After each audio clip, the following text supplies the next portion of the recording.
எல்லாருக்கும் வணக்கங்க. கும்பராசியில் பிறந்தவங்களுக்கு வரக்கூடிய மார்கழி மாதத்தில் இந்த பிரபஞ்சம் கும்பராசியில் பிறந்தவங்களுடைய வாழ்வாதாரத்திலையும் வாழ்க்கையிலையும் எந்த மாதிரியான மாற்றங்களை தரப்போகுதுன்றது பற்றி தானுங்க ஆதாரபூர்வமாக இந்த பதிவில் நம்ம பார்க்க போகிறோம்.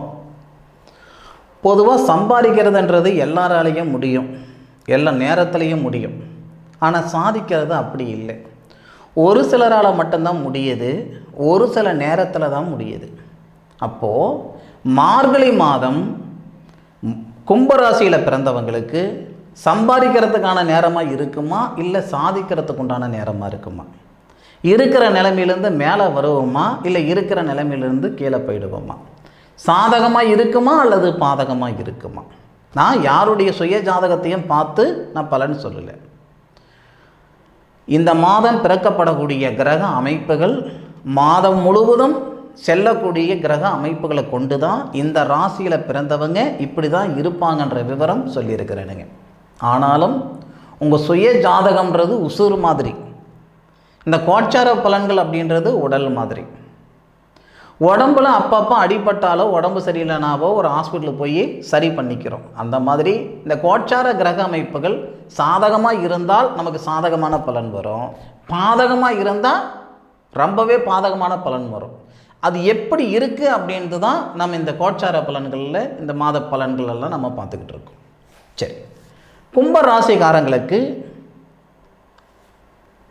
7வது பாவகத்துக்கு அதிபதி தான் சூரிய பகவான். ஏன்னா சூரிய பகவான் ஏன் நான் சொல்கிறேன்னா, சூரிய பகவான் எந்த பாத்தியத்தில் வராரோ, எந்த பாவகத்தில் வராரோ அதுதான் மாதம். அப்போ சூரிய பகவான் கும்ப ராசிக்கு 11வது பாத்தியம், 11வது பாவகம் சொல்லக்கூடிய தனசில் வரார். அப்போ தனசில் வராருன்னா அது மார்கழி மாதம். மேஷத்தில் சூரியன் இருந்தால் சித்திரை மாதம், வைகாசி ரிஷபத்தில் இருந்தால் வைகாசி மாதம். அப்போ சூரியன் எந்த மாதத்தில் இருக்காரோ அதுதான் மாதம்.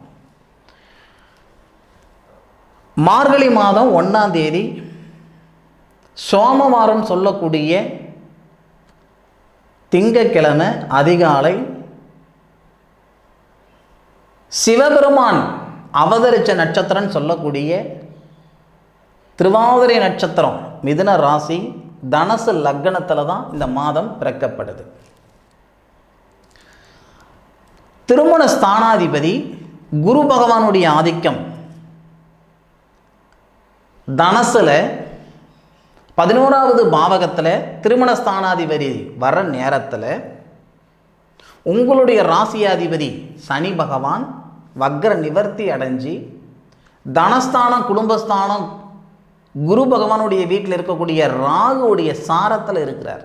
சதய நட்சத்திரம் 4வது பாதத்தில் சனியும், 2வது பாவகத்தில் இருக்கக்கூடிய ராகுக்கு சனி சாரம், உத்திரட்டாதி நட்சத்திரத்தில் 2வது பாதத்தில் ராகு. நல்ல பரிவித்தனை. கும்பராசியில் பிறந்தவங்களுக்கு கணவன் மனைவிக்குள்ளே இருக்கக்கூடிய கருத்து வேறுபாடுகள் சரியாகும். இன்றைக்கும் ஏதோ ஒரு வகையில் 4 காசு சம்பாதிப்பீங்க. சம்பாதிக்கிறதெல்லாம் குறை சொல்லவே மாட்டேனுங்க. கும்பராசியில் பிறந்தவங்க தனக்குன்னு எதுவும் செஞ்சுக்க மாட்டீங்க.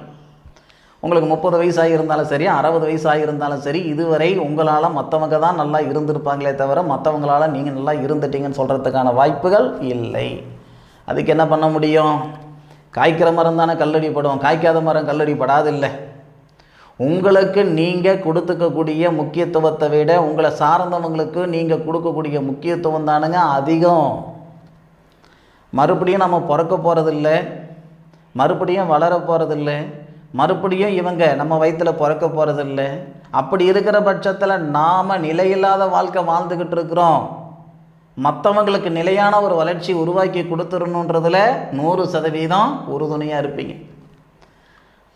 தப்போ ரைட்டோ 2-2.25 வருடமாக கும்பராசியில் பிறந்தவங்களுக்கு பல விதமான சங்கடங்கள், என்னதான் சங்கடங்கள் கொடுத்தாலும் வர்றது வரட்டும், நான் செய்கிறேன் பலமாக இருக்கக்கூடியவங்க தான் இந்த கும்பராசியில் பிறந்தவங்க.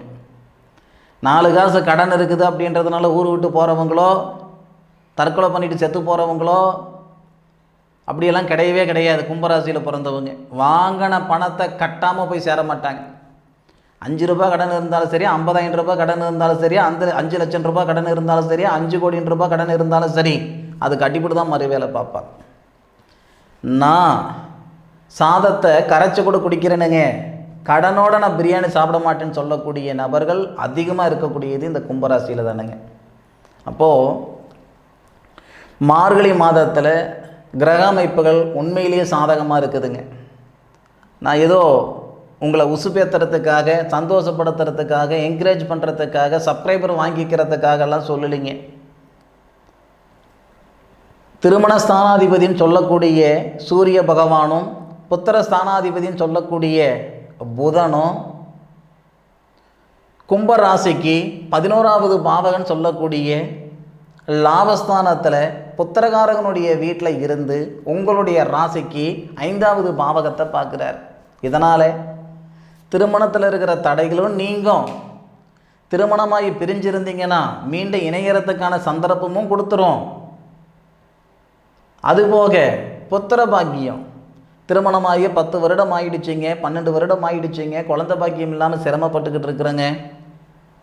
போகாத கோவில் குளம் கிடையாது, பார்க்காத வைத்தியம் கிடையாது, பண்ணாத பரிகாரங்கள் கிடையாது. யார் யார் எங்கெங்கே போக சொன்னாங்களோ எல்லாமே செஞ்சு போட்டேங்க, என்னென்ன செய்ய சொன்னாங்களோ எல்லாம் செஞ்சு போட்டேனுங்க. இது வரைக்கும் எங்களுக்கு நல்லது நடக்கலை சாமி, என் வம்ச விருத்தி ஆகுமா ஆகாதா? இந்த மாதிரி மன அழுத்தத்தில் இருக்கிறவங்க ஏகப்பட்ட பேர். ஆனால் இருந்தால் என் மனைவி வேறு யாராவது கல்யாணம் பண்ணியிருந்தாலாவது அவங்களுக்கு குழந்தை பாக்கியம் இருந்திருக்கும், என்னால் தான் அவங்களுக்கு பாதிப்போ.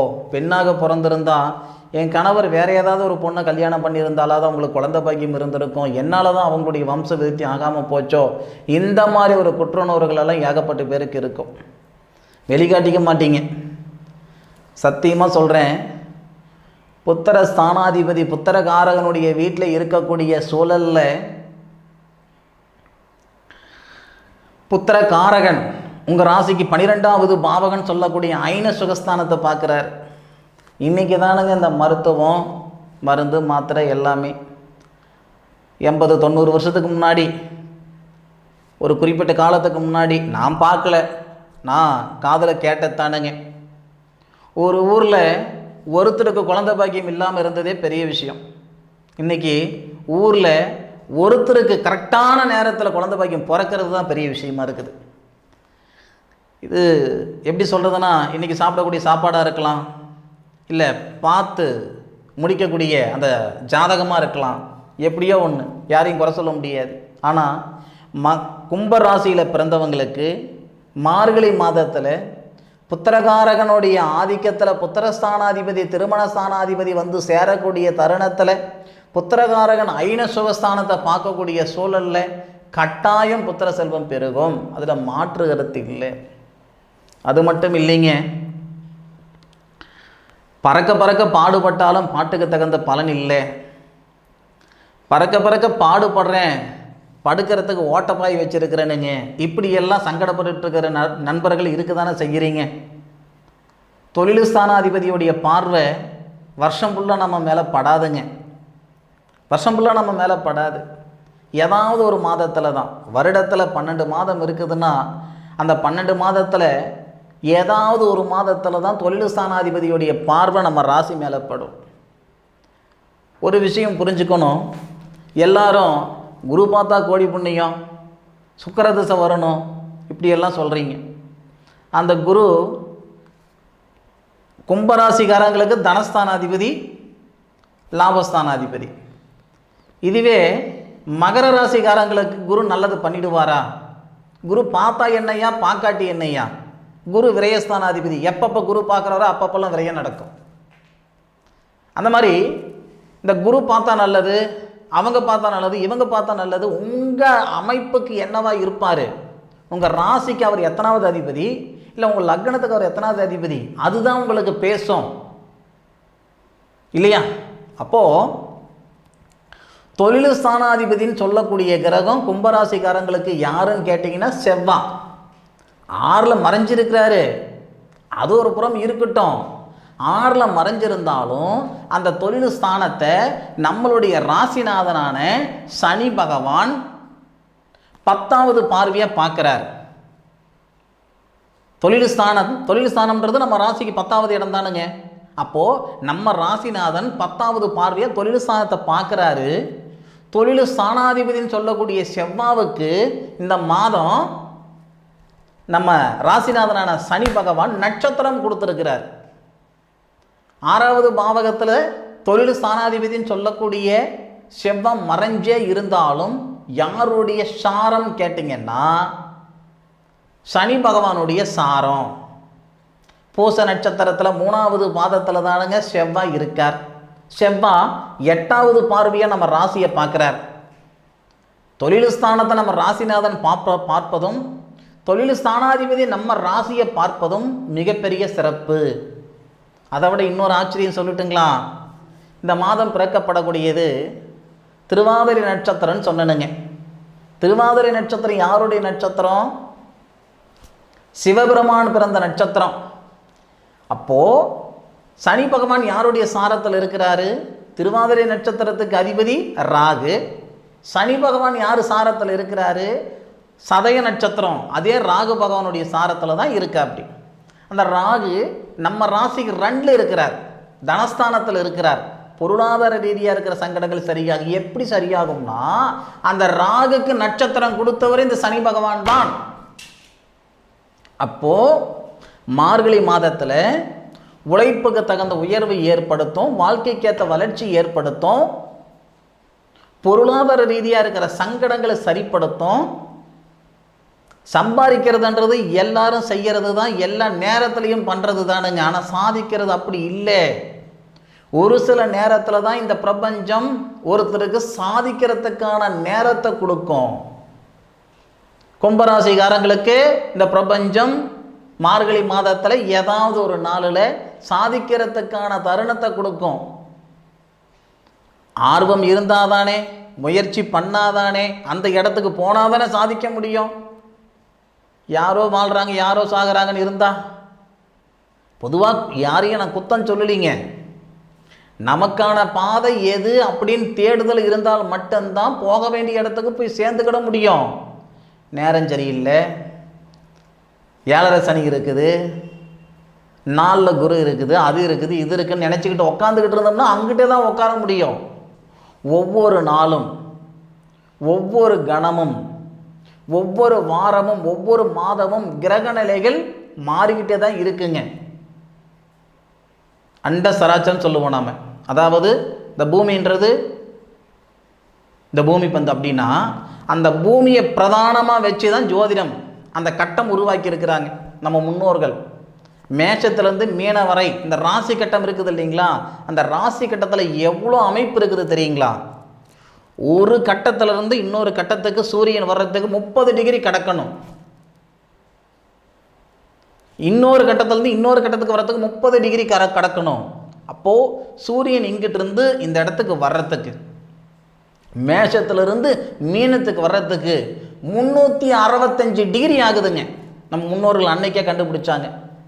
பேப்பர் பேனா கண்டுபிடிக்கிறதுக்கு முன்னாடி ஓலைச்சுவடியில் சாதக குறிப்பு எழுதும்போது 365 டிகிரியா, சாரி 360 டிகிரி, 365 360 டிகிரின்னு கண்டுபிடிச்சாங்க. இன்றைக்கி எல்லா கார்லேயும் எல்லா இடத்துலையும் 360 டிகிரி 360 டிகிரின்னு சொல்கிறாங்க இல்லையா? இதெல்லாம் என்றைக்கும் நம்ம முன்னோர்கள் கண்டுபிடிச்சிட்டு விட்டாங்க. அந்த மாதிரி இந்த கிரக மாற்றங்கள், கிரக அமைப்புகளால் ஏற்படக்கூடிய சூழலால் வரக்கூடிய மார்கழி மாதத்தில் கும்பராசியில் ஜனனிச்ச உங்களுக்கு 100% சாதகமான பலன்களை கொடுக்க போகுதுன்றதில் மாற்று கருத்து இல்லை. ஒருபடி முன்னுக்கு வைங்க, ஒரே ஒரு படி முன்னுக்கு வைங்க. இந்த பிரபஞ்சம் 10 படி உங்களை முன்னுக்கு தள்ளும். முடியும் அப்படின்ற எண்ணம் மட்டும் மனசில் விதைங்க. நிச்சயம் இந்த பிரபஞ்சம் ஒரு காலகட்டத்தில் நீங்கள் விதைத்த அந்த நம்பிக்கை விதை தான் மிகப்பெரிய விருட்சமாக வரும். கட்டாயம் நடக்கும், கண்டிப்பாக நடக்கும். நல்ல விஷயம், அதில் மாற்று கருத்து இல்லை. கும்பராசிக்காரங்களுக்கு இந்த பதிவு உண்மையிலேயே மனநிறைவு கொடுக்கும். 2வது புரோஜனமாக இருக்கும். உங்களுடைய வாழ்வாதாரத்துக்கும் சரி, வாழ்க்கைக்கும் சரி, நிச்சயமாக பயனுள்ள ஒரு பதிவு. அதில் மாற்று கருத்து இல்லை. உங்களுக்கு தெரிஞ்சவங்க யாராவது கும்பராசியில் இருந்தாலும் அவங்களுக்கு இந்த பதிவு ஷேர் பண்ணுங்க. இந்த நல்ல நேரத்தில் உங்களுடைய சுய சாதகத்தில் இருக்கக்கூடிய கிரக அமைப்புகள் எப்படி இருக்குதுன்றது ஒரு முறை பார்த்துக்கிடுங்க.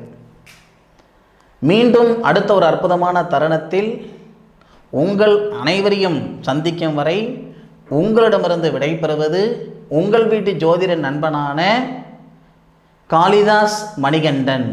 வாழ்க நலமுடன், வாழ்க வளமுடன், வாழ்க வையகம்.